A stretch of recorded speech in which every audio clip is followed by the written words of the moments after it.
പരിശുദ്ധൻ്റെ ഓർമ്മ പെരുന്നാളിൻ്റെതായിരിക്കുന്ന ഈ സന്ധ്യയിൽ ഇന്നത്തെ ശുശ്രൂഷകൾക്കൊക്കെ നേതൃത്വം നൽകുവാൻ എത്തിച്ചേർന്നിരിക്കുന്ന വന്ദ്യനായിരിക്കുന്ന ബഹുമാനപ്പെട്ട മനോജ് മാത്യു അച്ഛനെ എല്ലാവർക്കും വേണ്ടി പരിചയപ്പെടുത്തുന്നതിൽ ഏറ്റവും അധികമായ സന്തോഷമുണ്ട്. ബഹുമാനപ്പെട്ട അച്ഛൻ മാവേലിക്കര ഭദ്രാസനത്തിൽപ്പെട്ട കാരിച്ചാൽ സെൻറ്റ് ജോർജ് ഓർത്തഡോക്സ് ഇടവകയുടെ വികാരിയായിട്ട് സേവനമനുഷ്ഠിക്കുന്നു. മാവേലിക്കര ഭദ്രാസനത്തിൽപ്പെട്ട പുതിയകാവ് സെൻറ്റ് മേരീസ് ഓർത്തഡോക്സ് കത്തീഡ്രലിൻ്റെ അംഗവുമാണ്. ബഹുമാനായ അച്ഛൻ ഇന്നത്തെ ക്ഷണം സ്വീകരിച്ച് നമ്മുടെ ദൈവാലയത്തിൽ എത്തിച്ചേരുകയും ഈ ശുശ്രൂഷകൾക്കൊക്കെയുമായിട്ടിരിക്കുന്ന നേതൃത്വം നൽകി വരികയുമാണ്. ഈ സന്ധ്യയ്ക്ക് അനുയോജ്യമായിരിക്കുന്ന ദൈവജന സന്ദേശം നൽകുന്നതിന് വേണ്ടിയിട്ട് ബഹുമാനായ അച്ഛനെ എല്ലാവരുടെയും പേരിൽ ഇടവകയിലേക്ക് ഏറ്റവും സ്നേഹത്തോടെ പ്രത്യേകമായി സ്വാഗതം ചെയ്യുന്നു. ദൈവജന ശുശ്രൂഷയ്ക്കായിട്ട് ക്ഷണിക്കുകയും ചെയ്യുന്നു.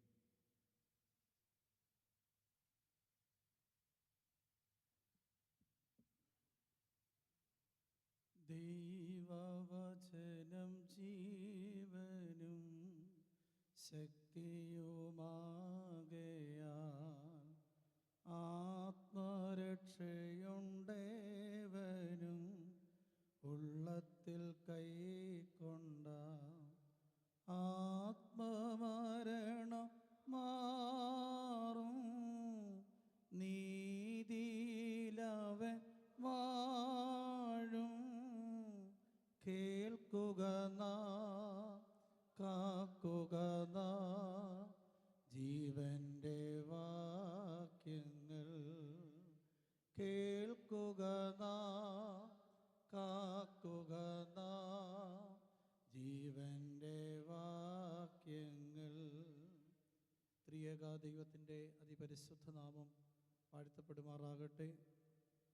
ഇടവകയുടെ വികാരി ഏറ്റവും വന്ദനായ അജു എബ്രഹാച്ചൻ, സഹവികാരി ഏറ്റവും വന്ദനായ ചെറിയാൻ ജോസഫച്ചൻ, കർത്താവിനാൽ അനുഗ്രഹിക്കപ്പെട്ട ദൈവജനമേ, മലങ്കരയുടെ ശ്രേഷ്ഠ പരിശുദ്ധനായ പരിമല കൊച്ചു തിരുമേനിയുടെ 123ാമത് ഓർമ്മ പെരുന്നാൾ ആഗോള ക്രൈസ്തവ ഇടങ്ങളിൽ പൗരസ്ത്യ ആധ്യാത്മികതയിൽ ചേർന്ന് നിന്നുകൊണ്ട് ലോകമാസകലമുള്ള മലങ്കരയുടെ മക്കൾ ആ പെരുന്നാളിലേക്ക് ചേർന്ന് വരികയാണ്.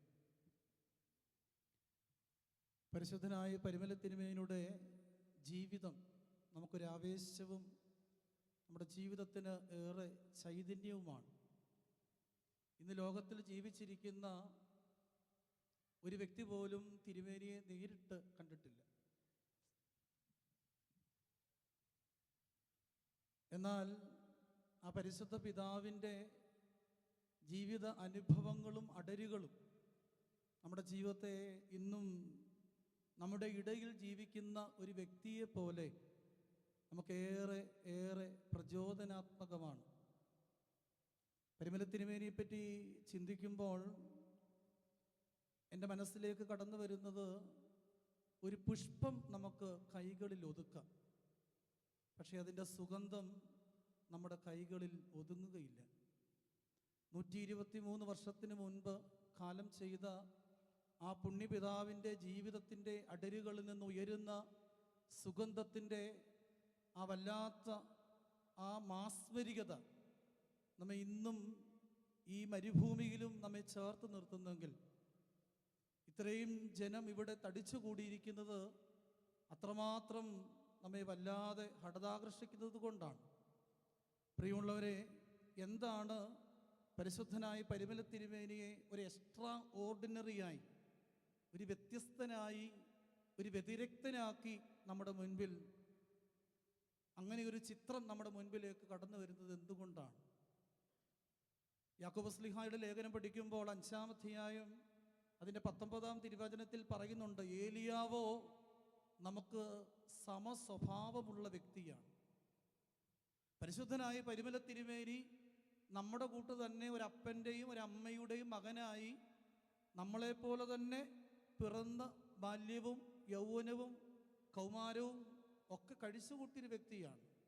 പക്ഷെ എന്തുകൊണ്ടോ നമുക്ക് ആ മാസ്മരികതയിലേക്ക് ചേർന്ന് വരുവാൻ, ആ പുണ്യപിതാവിൻ്റെ ജീവിതത്തിൻ്റെ അനുഭവങ്ങളിലേക്ക് ചേർന്ന് വരുവാൻ നമുക്ക് എന്തുകൊണ്ട് കഴിയുന്നില്ല?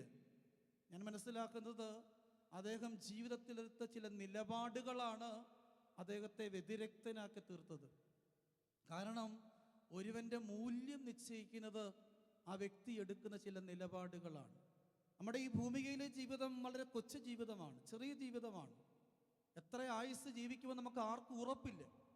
ഇവിടെ നിന്ന് ആരാധന കഴിഞ്ഞ് ഭവനത്തിലേക്ക് മടങ്ങിച്ചെല്ലുമെന്ന് പോലും നമുക്ക് ഉറപ്പില്ല.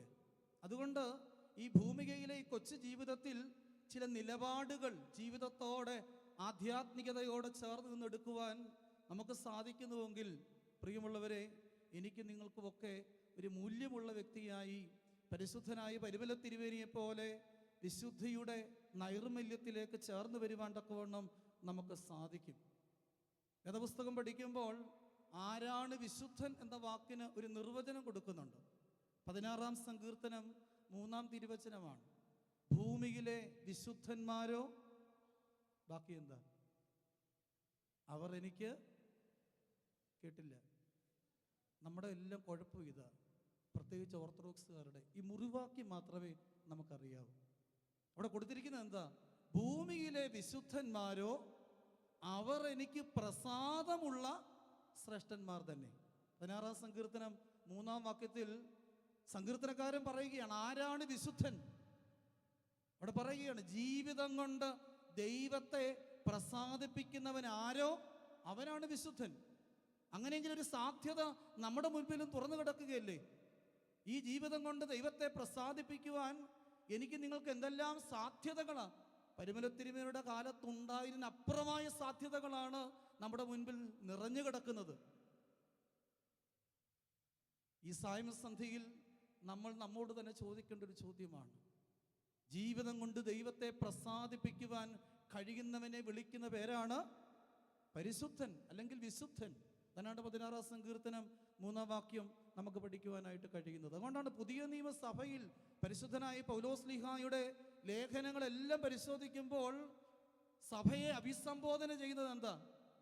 വിശുദ്ധന്മാരെ എന്ന് പറഞ്ഞാണ് അഭിസംബോധന ചെയ്യുന്നത്. സഭ പരിശുദ്ധമാണ്, വിശുദ്ധമാണ്. ഇതിൽ മാലിന്യങ്ങളുണ്ട്, കളങ്കങ്ങളുണ്ട്, കളങ്കപ്പെടുത്തുന്നവരുണ്ട്, ജീവിതത്തെ അരാജകത്വത്തിലേക്ക് നയിക്കുന്നവരുണ്ട്. എങ്കിലും വേദപുസ്തകം അഭിസംബോധന ചെയ്യുന്നത് വിശുദ്ധന്മാരെ എന്നാണ്. പ്രിയമുള്ളവരെ, പരിശുദ്ധനായ പരിമല തിരുമേനിയെ നമ്മളിൽ നിന്ന് വ്യത്യസ്തനാക്കുന്ന അനുഭവങ്ങൾ എന്തൊക്കെയാണ്? ഒന്നാമതായി നിങ്ങളുടെ മുൻപിൽ പറയുവാനായിട്ട് ഞാൻ ആഗ്രഹിക്കുന്നത്, ക്രിസ്തുവിൻ്റെ ഹൃദയത്തിൽ ഇടം നേടിയ വ്യക്തിത്വമായിരുന്നു പരിശുദ്ധനായ പരിമല തിരുമേനി. ക്രിസ്തുവിൻ്റെ ഹൃദയത്തിൽ ഇടം നേടിയവനായിരുന്നു ആര്? പരിശുദ്ധനായ പരിമല തിരുമേനി. അതുപോലെ തന്നെ തൻ്റെ ഹൃദയം ക്രിസ്തുവിന് വേണ്ടി സമർപ്പിക്കപ്പെട്ട വ്യക്തി കൂടിയായിരുന്നു ആര്? പരിശുദ്ധനായ പരിമല തിരുമേനി. ഈ പരിശുദ്ധമായ മദ്ബഹായുടെ മുൻപിൽ ഈ പരിശുദ്ധൻ്റെ പെരുന്നാൾ ആഘോഷിക്കുവാൻ ചേർന്ന് വന്നിരിക്കുന്ന ഈ സമയത്ത് നമ്മൾ നമ്മുടെ മനസ്സാക്ഷിയോട് ചോദിക്കണം, നമ്മുടെ ഹൃദയം ക്രിസ്തുവിന് വേണ്ടി കൊടുക്കപ്പെട്ടിട്ടുണ്ടോ? മറ്റു പലർക്കുമായി നമ്മുടെ ഹൃദയം നമ്മൾ പങ്കിട്ട് കൊടുത്തിട്ടുണ്ട്, അതിലേക്കൊന്നും ഞാൻ പോകുന്നില്ല. മറ്റു പല ഇടങ്ങളിലും നമ്മുടെ ഹൃദയം നമ്മളിങ്ങനെ ബന്ധിച്ചിട്ടിട്ടുണ്ട്. പക്ഷേ ക്രിസ്തുവിന് വേണ്ടി നമ്മുടെ ഹൃദയം കൊടുക്കുവാൻ എത്ര പേർ തയ്യാറാണ്? പാമ്പാടി തിരുമേനി, അനേക പരിശുദ്ധന്മാരുടെ ചരിത്രം നമ്മുടെ മുൻപിൽ ഒരു വാഗ്മയ ചിത്രം പോലെ നിൽക്കുകയാണ്. അവരൊക്കെ ക്രിസ്തുവിന് വേണ്ടി ഹൃദയം കൊടുത്തവരാണ്. അതിനപ്പുറമായി ക്രിസ്തുവിൻ്റെ ഹൃദയത്തിൽ ഒരിടമുണ്ടായിരുന്നു അവർക്കൊക്കെ. നമ്മൾ ചിന്തിക്കണം, എൻ്റെ പേര് അല്ലെങ്കിൽ എൻ്റെ ജീവിതം ക്രിസ്തുവിൻ്റെ ഹൃദയത്തിലുണ്ടോ? ക്രിസ്തുവിൻ്റെ പരിധിയിൽ ഞാനുണ്ടോ? പണ്ട് ഉൽപ്പത്തിയുടെ താളുകൾ പഠിക്കുമ്പോൾ, ആദമേ നീ എവിടെ? എല്ലാ ദിവസവും രാവിലെയും വൈകിട്ടും ദൈവത്തിൻ്റെ കൈ പിടിച്ച് ചേർന്ന് നടന്ന ഒരു സുഹൃത്തിനെ പോലെ, ഒരു പങ്കാളിയെ പോലെ, ഒരു കാമുകനെ പോലെ ചേർന്ന് നിന്ന ദൈവത്തിൽ നിന്ന് അകന്നു പോയ സാഹചര്യങ്ങളിൽ സർവശക്തൻ വിളിക്കുകയാ, ആദമേ നീ എവിടെ? നീ ഏത് താഴ്വരയില? എവിടെ പോയി ഒളിച്ചിരിക്കുകയാണ്? എഴുത്തുകാരൻ പറയുന്നത്, ആദമിനെ, ആദ്യ മനുഷ്യനെ പാപം ചുരുക്കിക്കളഞ്ഞു. അവനെ ഒരു മരത്തിന്റെ പുറകിൽ ഒളിക്കുവാൻ തക്കവണ്ണം ആദമിനെ ചുരുക്കിക്കളഞ്ഞു. പ്രിയമുള്ളവരെ, ഇന്ന് ലോകത്തിൻ്റെ വിവിധ ഇടങ്ങളിൽ നിന്ന് സമ്മർദ്ദങ്ങളും പ്രലോഭനങ്ങളും ആസക്തികളും മലിനതകളും നമ്മെ വല്ലാണ്ട് നമ്മുടെ ഹൃദയത്തെ വരിഞ്ഞു മുറുക്കുമ്പോൾ നമുക്കെങ്ങനെയാണ് ക്രിസ്തുവിൻ്റെ ഹൃദയത്തിൽ ഇടം നേടുവാൻ കഴിയുന്നത്? വെളിപാട് പുസ്തകം 3-ാം അധ്യായം അതിൻ്റെ 20-ാമത്തെ വാക്യം പറയുന്നു, ഞാൻ വാതിൽക്കൽ നിന്ന് മുട്ടുന്നു. ആരെങ്കിലും എൻ്റെ ശബ്ദം കേട്ടാൽ ഞാൻ അവനോടും അവൻ എന്നോടും കൂടെ അത്താഴം കഴിക്കും. എത്ര മഹനീയമായ, എത്ര സ്നേഹാദരവുള്ള ഒരു വിളിയാണ് ഹൃദയവാതിലിൽ മുട്ടുന്ന ദൈവത്തിൻ്റെ വിളി. പ്രിയമുള്ളവരെ, ചിത്തശുദ്ധിയാണ് നമുക്ക് സമചിത്തത തരുന്നത്. നമ്മുടെ ജീവിതത്തിൽ ഒരു സമചിത്തത, ഒരു ആത്മീയതയുടെ ഒരു സന്തുലിതാവസ്ഥയിലേക്ക് എന്നെ നിങ്ങളെ നയിക്കുന്നത് നമ്മുടെ മനസ്സിൻ്റെ ശുദ്ധിയാണ്, ഹൃദയത്തിൻ്റെ ശുദ്ധിയാണ്. സമനില തെറ്റുമ്പോൾ നാം ഭ്രാന്തരായി മാറും, വ്യക്തികൾ കുറ്റവാളികളാകും, കുടുംബങ്ങളുടെ ഭദ്രത നഷ്ടപ്പെടും, മതങ്ങൾക്ക് ഭ്രാന്തിളകും, രാഷ്ട്രീയം അസുരമാകും, മനുഷ്യനിൽ വെളിച്ചമില്ലാതെയാകും. കാരണം സകല കാമനകളുടെയും ഇരിപ്പിടമാണ് ഹൃദയം. ഇന്ന് ഈ സമയം ഇവിടെ നിന്ന് വചനം സംസാരിക്കുന്ന എൻ്റെ ഹൃദയം ദൈവം ഒന്ന് പരിശോധിക്കുമ്പോൾ എൻ്റെ ഹൃദയത്തിൽ എന്തൊക്കെയാണ് നിറഞ്ഞു കവിയുന്നത് അത് ദൈവത്തിന് മാത്രമേ അറിയാവൂ. ഞാൻ വിവാഹം ചെയ്ത എൻ്റെ പങ്കാളിക്ക് പോലും, ഞാൻ ജന്മം നൽകിയ എൻ്റെ 2 കുഞ്ഞുങ്ങൾക്ക് പോലും, എനിക്ക് ജന്മം നൽകിയ എൻ്റെ മാതാപിതാക്കൾക്ക് പോലും, എൻ്റെ കൂടപ്പിറപ്പുകൾക്ക് പോലും എൻ്റെ ഹൃദയത്തിൻ്റെ രഹസ്യം മനസ്സിലാക്കുകയില്ല. കാരണം അത്രമേൽ അത്ഭുതകരമായിട്ടാണ് എന്നെ നിങ്ങളെയൊക്കെ സൃഷ്ടിച്ചിരിക്കുന്നത്. പരിശുദ്ധനായ പരിമല തിരുമേനി ദൈവത്തിൻ്റെ ഹൃദയത്തിൽ ഇടം നേടിയ ഒരു മനുഷ്യനായിരുന്നു. ക്രൈസ്തവ ഋഷിമാരുടെ ഉപദേശം നാം പഠിക്കുമ്പോൾ അവർ പറയുന്നത്, അടിച്ചമർത്തലല്ല ജീവിതത്തിൽ വേണ്ടത്, സപ്രഷൻ അല്ല വേണ്ടത്, മറിച്ച് ട്രാൻസ്ഫർമേഷനാണ്, രൂപാന്തരമാണ്. താബോറിന്റെ നെറുകയിൽ കയറാതെ, ആ പർവ്വതത്തിന്റെ കുന്നുകൾ താണ്ടാതെ ഒരു മറുരൂപമില്ല. അതുകൊണ്ട് നാം ഇന്നും താഴ്വരകളിൽ കിടക്കുകയാണ്, നാം ഇന്നും പാപത്തിന്റെ മലീമതയിൽ ഇങ്ങനെ അഭിരമിക്കുകയാണ്. അവിടെ നിന്ന് എനിക്ക് നിങ്ങൾക്കും ഒരു കയറ്റം അനിവാര്യമാണ്. ആത്മീയതയുടെ നെറുകയിലേക്കൊരു കയറ്റം ദൈവം തമ്പുരാൻ നമ്മളിൽ നിന്നും എന്നിൽ നിന്നും ഒക്കെ പ്രതീക്ഷിക്കുന്നുണ്ട്. സദൃശ്യവാക്യം 4-ാം അധ്യായം 23-ാം വാക്യം, സകല ജാഗ്രതയോടുകൂടെ നിന്റെ ഹൃദയത്തെ കാത്തുകൊള്ളുക, കാരണം ജീവന്റെ ഉത്ഭവം അവിടെ നിന്നല്ലോ ഉണ്ടാകുന്നത്. നമ്മുടെ ഹൃദയം തകർന്നു പോയാൽ, നമ്മുടെ ഹൃദയം മലീമസപ്പെട്ടു പോയാൽ ജീവന്റെ ഉറവ മുളപൊട്ടുകയില്ല. അതുകൊണ്ട് പരിശുദ്ധനായ പരിമല തിരുമേനിയെ പറ്റി പഠിക്കുമ്പോൾ ഒന്നാമതായി എനിക്ക് നിങ്ങളോട് പറയാനുള്ളത്, ക്രിസ്തുവിൻ്റെ ഹൃദയത്തിൽ ഞാൻ നിങ്ങൾ ഇടം നേടണം. നമ്മുടെ ഹൃദയത്തിൽ ക്രിസ്തുവിനൊരു സ്ഥാനമുണ്ടാകണം. നമ്മുടെ ജീവിതത്തിൽ പ്രയോറിറ്റി ദൈവത്തിനായിരിക്കണം. ക്രിസ്തു ബന്ധിതമായ ഒരു ജീവിതത്തിൻ്റെ ഉടമകളായി ഞാൻ നിങ്ങൾ മാറണം. രണ്ടാമതായി പരിമല തിരുമേനിയുടെ ജീവിതത്തെപ്പറ്റി പഠിക്കുമ്പോൾ രണ്ടാമതായി ഞാൻ പറയുവാനായിട്ട് ആഗ്രഹിക്കുന്നത്, ക്രൈസ്തവ ശിഷ്യത്വം സ്വജീവിതം കൊണ്ട് നിർവചിച്ച വ്യക്തിയാണ് ആര്? പരിശുദ്ധനായി പരിമല തിരുമേനി. എന്താണ് ശിഷ്യത്വം? നമ്മളൊക്കെ ശിഷ്യന്മാരും ശിഷ്യകളുമാണ്. നമ്മളൊക്കെ അമ്മയുടെ ഉദരത്തിൽ നിന്ന് പിറന്ന് മാമോദീസ സ്വീകരിച്ച് ഞാൻ സാത്താനെ ഉപേക്ഷിച്ച് മസ്സിഹായെ സ്വീകരിച്ചോളാം എന്ന് പറഞ്ഞുകൊണ്ട് ഇറങ്ങി പുറപ്പെട്ടിരിക്കുകയാണ്. ശിഷ്യത്വത്തിൻ്റെ പാതയില. എന്താണ് ശിഷ്യത്വം? ഞാൻ പറയും, സ്വകാര്യതകളുടെ പരിത്യജിക്കലാണ് ശിഷ്യത്വം. സ്വകാര്യ സുഖങ്ങളുടെ പരിത്യജിക്കലാണ് ശിഷ്യത്വം. പരിമല തിരുമേനി മുളന്തുരുത്തിയിൽ നിന്ന് നന്നാ ചെറുപ്രായത്തിൽ അമ്മ മരിച്ചുപോയി. അപ്പൻ്റെ വാത്സല്യം, അമ്മയുടെ വാത്സല്യം ഏറെ കിട്ടാത്തൊരു മകനാണ് പരിശുദ്ധനായി പരിമല തിരുമേനി. പിന്നെ ആരാ വളർത്തിയേ? സഹോദരിയാണ് വളർത്തിയത്. പിതാവിൻ്റെ സ്നേഹമുണ്ട്, സാഹോദര്യ സ്നേഹമുണ്ട്.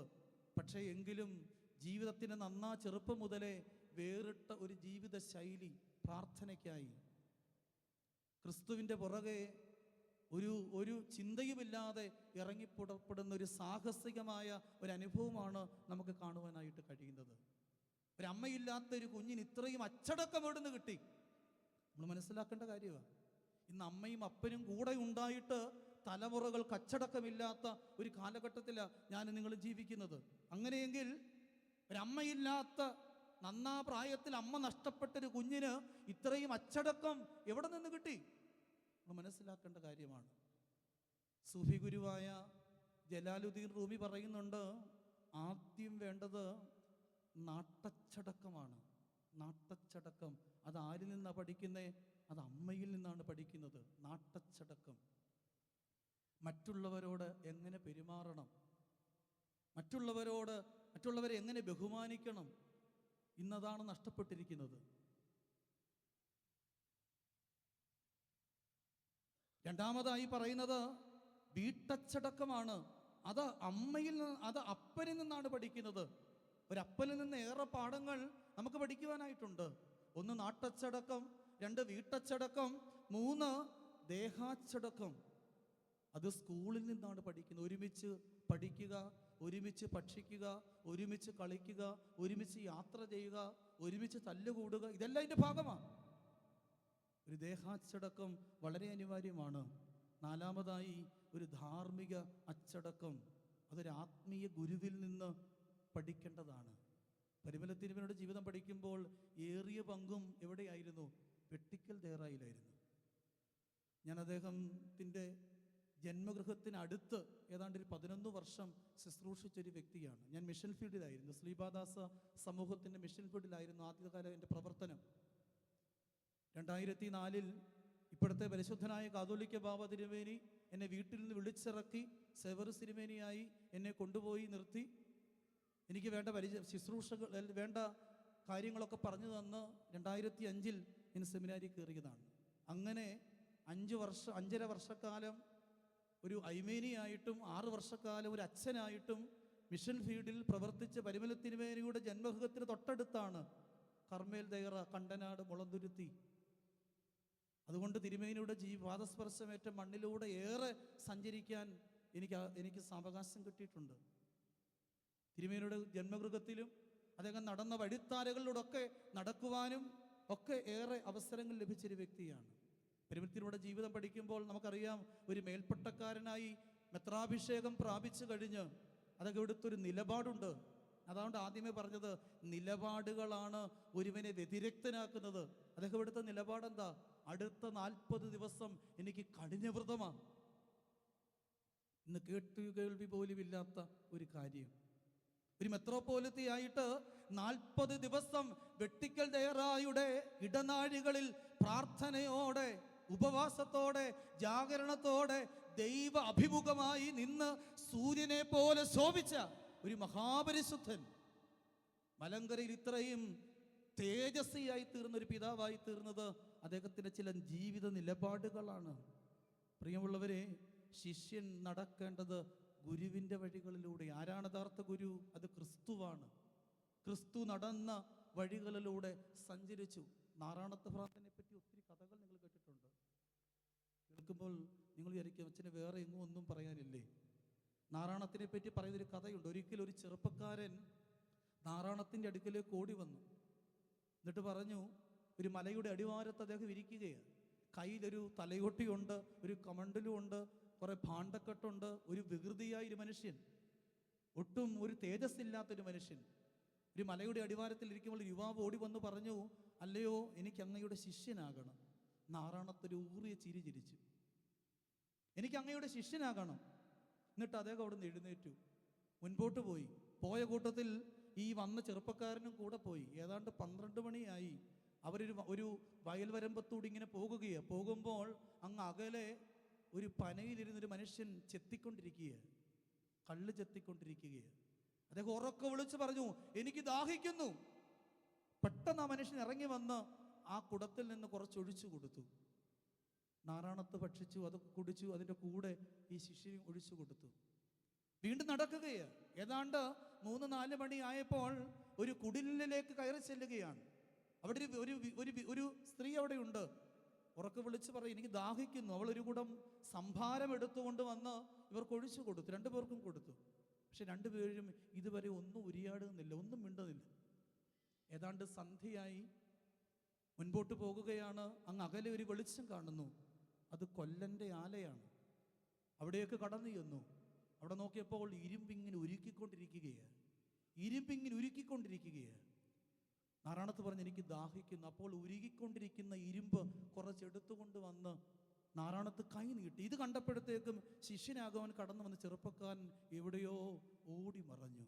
പ്രിയമുള്ളവരെ, ഇന്നും നമുക്ക് ക്രിസ്തുവിനെ ഏറെ ഇഷ്ടമാണ്. പക്ഷേ ക്രിസ്തു നടന്നുപോയ പാതകളിലൂടെ, വഴിത്താരകളിലൂടെ നടന്നു നീങ്ങുവാൻ നമുക്ക് ഏറെ പ്രയാസമാണ്. കാരണം ഇത് സഹനത്തിന്റെ പാതയാണ്, ഇത് വേദനയുടെ പാതയാണ്, ഇത് നൊമ്പരത്തിന്റെ പാതയാണ്, ഇത് ഒറ്റപ്പെടുത്തലിന്റെ ചില പാതകളാണ്. അതിലൂടെയാണ് പരിശുദ്ധനായ പരിമല തിരുമേനി നടന്നുപോയത്. പ്രിയമുള്ളവരെ, ജീവിതത്തിൽ ക്രൈസ്തവ ശിഷ്യത്വം എന്തെന്ന് ജീവിതത്തെ ക്രിയാത്മകമായി ജീവിതം കൊണ്ട് നിർവചിച്ച ഒരു പിതാവ്. മൂന്നാമതായി ഒരു ചിന്ത കൂടെ ഞാൻ പറയുകയാണ്. സമൂഹത്തിൻ്റെ നിലവിളിയോടെ ക്രിയാത്മകമായി പ്രതികരിച്ച ഒരു വ്യക്തി. പരിമല തിരുമേനിയുടെ ജീവിതം പഠിക്കുമ്പോൾ നമുക്കറിയാം കൂടുതൽ സമയവും പ്രാർത്ഥനയാണ്. എന്നാൽ അദ്ദേഹം നടത്തിയൊരു യാത്രയുണ്ട്. ഏത് യാത്രയാണ്? ഊർസ്ലേം യാത്ര. ഊർസ്ലേം യാത്ര കഴിഞ്ഞ് മടങ്ങി വരുന്ന പരിമല തിരുമേനി വേറിട്ട ഒരു ജീവിതമാണ് പിന്നീട് നയിക്കുന്നത്. നമസ്കാരങ്ങൾക്ക് ശേഷം രഹസ്യ പ്രാർത്ഥനകളൊക്കെ ചൊല്ലി ഭക്ഷണം രാവിലെ എന്തെങ്കിലും ഉണ്ട് അത് കഴിച്ച്, അതും മിതമായ ഭക്ഷണമാണ്, അത് കഴിച്ച് ചെമ്മാസന്മാരുടെ കൈ പിടിച്ചങ്ങ് ഇറങ്ങുകയാണ്. എങ്ങോട്ടായി പോകുന്നേ? തിടുക്കത്തോടെ പോയി എന്നാണ് എഴുത്തുകാർ എഴുതി വച്ചിരിക്കുന്നത്. ചുറ്റുപാടുകളിൽ കെട്ടിമേയാത്ത വീടുകൾ, പാതി ദ്രവിച്ചു പോയ വീടുകൾ, അവിടെയൊക്കെ കയറി ഇറങ്ങി സമൂഹത്തിലെ പ്രാന്തവൽക്കരിക്കപ്പെട്ടവരോട്, കീഴാളന്മാരോട്, ജാതിയുടെയും വർണ്ണത്തിൻ്റെയും വർഗത്തിൻ്റെയും പേരിൽ അടിച്ചമർത്തപ്പെട്ട ഒരു സമൂഹം ചുറ്റുപാടുകളിൽ മുറിവേറ്റ് കിടക്കുന്നു. അത് അദ്ദേഹത്തെ ഏറെ നൊമ്പരപ്പെടുത്തി. അവിടെ ഭവനങ്ങളിൽ പോയിരുന്ന് ഇരിക്കാൻ കസേരയൊന്നുമില്ലല്ലോ. മെത്രാപ്പോലീത്തയാണ്, ചെമ്മാസന്മാർ കൂടെയുണ്ട്. ആ ഭവനങ്ങളിലുള്ളത് ആകെ ഉരല് മാത്രമാണ് ആ കാലഘട്ടങ്ങളിൽ. അതും തടി കൊണ്ടുള്ള ഉരലുകൾ. ആ ഉരല് കമത്തിയിട്ട് അതിൻ്റെ മുകളിൽ ഒരു ചാക്കിട്ട്, ചണച്ചാക്കിട്ട് അതിൻ്റെ മണ്ടയ്ക്കാണ് ആരിയിരിക്കുന്നത്? മലങ്കരയുടെ ശ്രേഷ്ഠ പരിശുദ്ധനായ പരിമല തിരുമേനി. ചരിത്രകാരന്മാർ എഴുതി വച്ചിരിക്കുക. അതിലിരുന്നു കൊണ്ട് ആ പാവപ്പെട്ടവരായ ആളുകൾക്ക് സതുപദേശങ്ങൾ പറഞ്ഞു കൊടുക്കുകയാണ്, വെളിച്ചം പകരുകയാണ്, വിശ്വാസം പറയുകയാണ്, ക്രിസ്തുവിനെ പഠിപ്പിക്കുകയാണ്. അങ്ങനെ വിശ്വാസത്തിലേക്ക് കടന്നു വന്ന വ്യക്തി ജീവിതങ്ങളെ, കുടുംബങ്ങളെ, അവരെ ഒരുമിച്ച് സ്നാനപ്പെടുത്തി മാമോദീസ നൽകി. ഒരു വിപ്ലവാത്മകമായ ഒരു വേറിട്ടൊരു ശൈലി, ഇന്ന് വരെ മലങ്കര കാണാത്ത വേറിട്ടൊരു ശൈലി. ഞാൻ പറയും, മലങ്കര സഭയെ ഒരു മിഷണറി അനുഭവത്തിലേക്ക് കൊണ്ടുവന്ന ഒരു പിതാവാണ്. ആദ്യമായി തുടക്കം കുറിച്ച മാർത്തോമാ ശ്ലീഹായുടെ കാലഘട്ടത്തിൽ ആരെങ്കിലുമൊക്കെ മാമോദീസ മുഖ്യതായിട്ട് അറിയാം. പിന്തുടർച്ചകളെയാണ് അത് ചെയ്തു വന്നത്. വിജാതീയ മണ്ഡലങ്ങളിലേക്ക് ആരും ഇറങ്ങിയില്ല. ഞാൻ വിചാരിക്കുന്നത്, യേശു ക്രിസ്തു നടന്നുപോയ മണ്ണിലൂടെ, യേശു ക്രിസ്തുവിൻ്റെ രക്തം അടർന്നു വീണ മണ്ണിലൂടെ, യേശു ക്രിസ്തു കുരിശ് വഹിച്ചു കൊണ്ടുപോയ മണ്ണിലൂടെ നടന്നുപോയ ഒരു വ്യക്തിക്ക് ഇത്രമേൽ രൂപാന്തരപ്പെടാതെ എങ്ങനെ ജീവിക്കാൻ കഴിയും? ഇവിടെ ഇരിക്കുന്ന എന്നെ കേൾക്കുന്നവർ എത്രയോ പ്രാവശ്യം ജെറുസലേമിൽ പോയിരിക്കുന്നു, അതിവിശുദ്ധ സ്ഥലങ്ങളിലേക്ക് പോയിരിക്കുന്നു. ഇപ്പം അതൊരു ബിസിനസ്സായിട്ട് തന്നെ മാറിയിരിക്കുകയാണ്. പക്ഷെ എന്തുകൊണ്ട് നമുക്കൊരു രൂപാന്തരം ഉണ്ടാകുന്നില്ല? ഇതിന് ചുറ്റുപാടുകളിലേക്ക് ഇറങ്ങണ്ട. നമ്മുടെ കുടുംബത്തിൽ വേദനിക്കുന്നവരോട് നമുക്ക് എങ്ങനെ പക്ഷം ചേരുവാൻ പറ്റുന്നില്ല? നമ്മുടെ മുറിയിൽ, നമ്മുടെ കട്ടിലിൽ കിടക്കുന്ന ആളിൻ്റെ നൊമ്പരം പോലും നമുക്ക് തിരിച്ചറിയാൻ കഴിയുന്നില്ല. അവിടെയാണ് പരിശുദ്ധനായ പരിമല തിരുമേനിയുടെ ജീവിതം എന്നെ നിങ്ങളെയും ചലഞ്ച് ചെയ്യുന്നത്. സമൂഹത്തിൻ്റെ നിലവിളിയോടെ ക്രിയാത്മകമായി പ്രതികരിക്കുവാൻ, പ്രാന്തവൽക്കരിക്കപ്പെട്ടവരോട് പക്ഷം ചേരുവാൻ പ്രിയമുള്ളവരെ പരിശുദ്ധനായ പരിമല തിരുമേനിക്ക് സാധിച്ചു. ദാനിയേലിന്റെ പുസ്തകം പഠിക്കുമ്പോൾ 12-ാം അധ്യായം 3-ാം വാക്യം, എന്നാൽ ബുദ്ധിമാന്മാർ ആകാശമണ്ഡലത്തിന്റെ പ്രഭ പോലെയും പലരെയും നീതിയിലേക്ക് തിരിക്കുന്നവർ നക്ഷത്രങ്ങളെ പോലെയും എന്നും എന്നേക്കും പ്രകാശിക്കും. ഇന്നും പ്രകാശിച്ചു കൊണ്ടിരിക്കുകയാ. എവിടെ? നമ്മുടെ ഹൃദയങ്ങളിൽ, തലമുറകളിൽ ഒരു ജ്യോതിസിനെ പോലെ, ഒരു വെള്ളി വെളിച്ചം പോലെ, സൂര്യശോഭ പോലെ ആത്മീയതയുടെ പ്രഭ പകർന്നുകൊണ്ട് ഞാനിന്ന് ഏതാണ്ട് 4:30 മണിക്കാണ് അബുദാബിയിൽ നിന്നും ഇവിടേക്ക് കടന്നു വന്നത്. ഇവിടെ കടന്നു വന്നപ്പോൾ തന്നെ ഞാൻ പരിമലപ്പള്ളിയുടെ മുറ്റത്ത് ചെന്ന് നിന്നൊരു പ്രതീതി എനിക്കുണ്ടായത്. കാരണം അലങ്കരിച്ച കമാനങ്ങളും, ഇത് പരിമലത്തിനൊരു പള്ളി പോലുമല്ല. കാരണം ഇവിടെയുള്ള ആളുകൾ ഒരു ഓടി നടന്ന് വിയർപ്പൊഴുകി കഷ്ടപ്പെടുന്നത് കണ്ടപ്പോൾ എന്നെ വല്ലാണ്ട് ഭാരപ്പെടുത്തി. ഇവിടെയുള്ള മക്കളുടെ ഈ തീഷ്ണത, അവരുടെ ഈ അധ്വാനം, അവരുടെ പ്രയത്നം, അതുകൊണ്ട് തീർച്ചയാണ് ആത്മാർത്ഥതയോടെ ഈ പരിശുദ്ധന്റെ പെരുന്നാളിൽ ഒന്ന് മെയ്യനങ്ങിയിട്ടുണ്ടെങ്കിൽ നിങ്ങൾക്കൊരു പ്രതിഫലം ലഭിക്കാതെ പോകുകയില്ല. കാരണം അത്രമേൽ ജീവിതത്തിൽ ചൈതന്യം പകർന്ന, വേറിട്ട ഒരു ജീവിതം നയിച്ച ശ്രേഷ്ഠനായ ഒരു പുണ്യപിതാവാണ് പരിശുദ്ധനായ പരിമല തിരുമേനി. ഒരു ചിന്ത കൂടെ പറഞ്ഞുകൊണ്ട് ഞാൻ എൻ്റെ വാക്കുകൾ ഉപസംഹരിക്കുകയാണ്. ആത്മീയ ജനകീയത എന്തെന്ന് വ്യക്തമാക്കിയ ഒരു മെത്രോപ്പൊലിത്തയായിരുന്നു പരിശുദ്ധനായ പരിമല തിരുമേനി. ഇന്ന് ജനകീയ നേതൃത്വമാണ് എല്ലാവരും ഇഷ്ടപ്പെടുന്നത്. നമ്മളെല്ലാം ആഗ്രഹിക്കുന്നതാ ജനകീയ നേതൃത്വം. അത് രാഷ്ട്രീയത്തിലായാലും സഭയിലായാലും സാംസ്കാരിക നഭോമണ്ഡലങ്ങളിലായാലും എവിടെയും നമ്മൾ ആഗ്രഹിക്കുന്നത് എന്താ?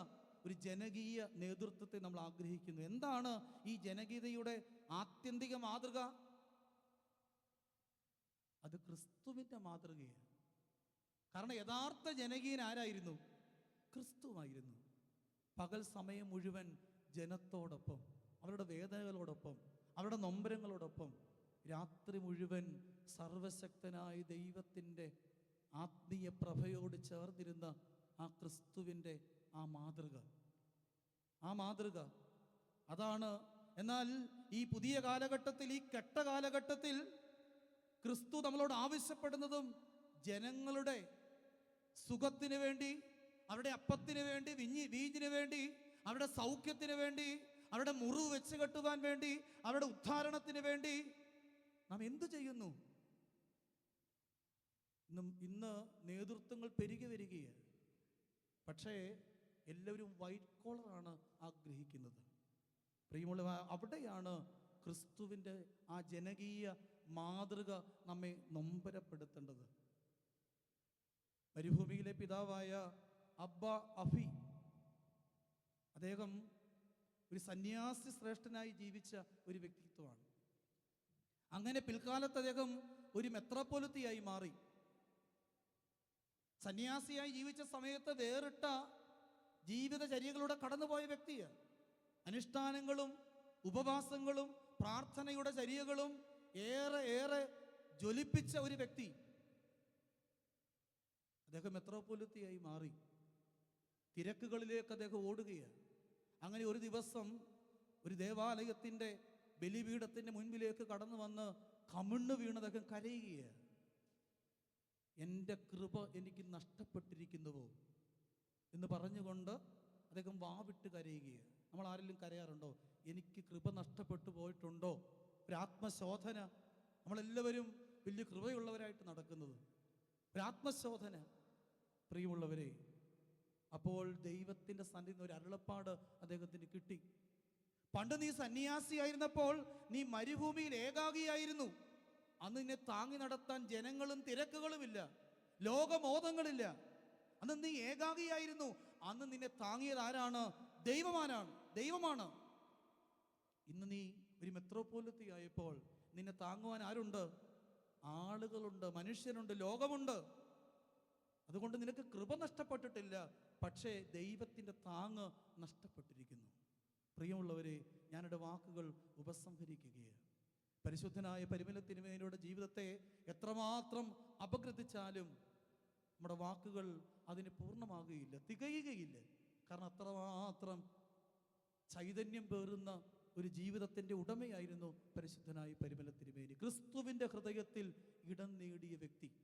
2, ക്രൈസ്തവ ശിഷ്യത്വം എന്തെന്ന് സ്വന്തം ജീവിതം കൊണ്ട് നിർവചിച്ച ആൾരൂപം. 3, സമൂഹത്തിൻ്റെ നിലവിളിയോടെ ക്രിയാത്മകമായി പ്രതികരിച്ച വ്യക്തിത്വം. 4, ആത്മീയ ജനകീയത എന്ന് ജീവിതത്തിൽ വരച്ചു കാട്ടിയ പിതാവ്. ക്രിസ്തുവിൻ്റെ മാതൃകയെ പിന്തുടർന്നുകൊണ്ട് ആത്മീയ ജനകീയത ഇന്നും നമ്മുടെ ഹൃദയങ്ങളിൽ ഒരു ജനകീയ മെത്രോപ്പൊലിത്തയായിട്ട്, ഒരു പരിശുദ്ധനായി ഇന്നും ജീവിക്കുന്നത് ക്രിസ്തുവിൻ്റെ അതേ മാതൃക അടർത്തിയെടുത്ത് അത് ജീവിതത്തിൽ ഒട്ടിച്ചേർത്തത് കൊണ്ടാണ് അദ്ദേഹത്തെ അത്രമാത്രം സ്വീകാര്യയോഗ്യമായ ഒരു ആത്മീയ പൗരുഷമാക്കി മാറ്റിയത്. നമ്മുടെ ജീവിതയാത്രയിലും ഈ പിതാവിൻ്റെ ഈ മാധ്യസ്ഥം യാചിക്കുമ്പോൾ, ഈ പിതാവിൻ്റെ ജീവിതത്തെപ്പറ്റി പഠിക്കുമ്പോൾ, അദ്ദേഹത്തിൻ്റെ അപദാനങ്ങൾ പാടുമ്പോൾ ഒരു നിമിഷം ദൈവത്തോട് പറയണം, ആ പരിശുദ്ധൻ്റെ ജീവിതത്തിൻ്റെ എന്തെങ്കിലും ഒരു മൂല്യം നമ്മുടെ ജീവിതത്തിലേക്ക് സാംശീകരിക്കുവാൻ പരിശുദ്ധാത്മാവേ ഞങ്ങളെ രൂപാന്തരപ്പെടുത്തണമേ എന്ന് പ്രാർത്ഥിച്ച് 2 തുള്ളി കണ്ണുനീർ ഒഴുക്കിയിട്ട് ഈ ദേവാലയത്തിൽ നിങ്ങൾ മടങ്ങാവൂ. അതിന് ദൈവത്തിൻ്റെ പരിശുദ്ധാത്മാവ് എന്നെ നിങ്ങളെ രൂപാന്തരപ്പെടുത്തട്ടെ എന്ന് ഓർപ്പിച്ചുകൊണ്ട്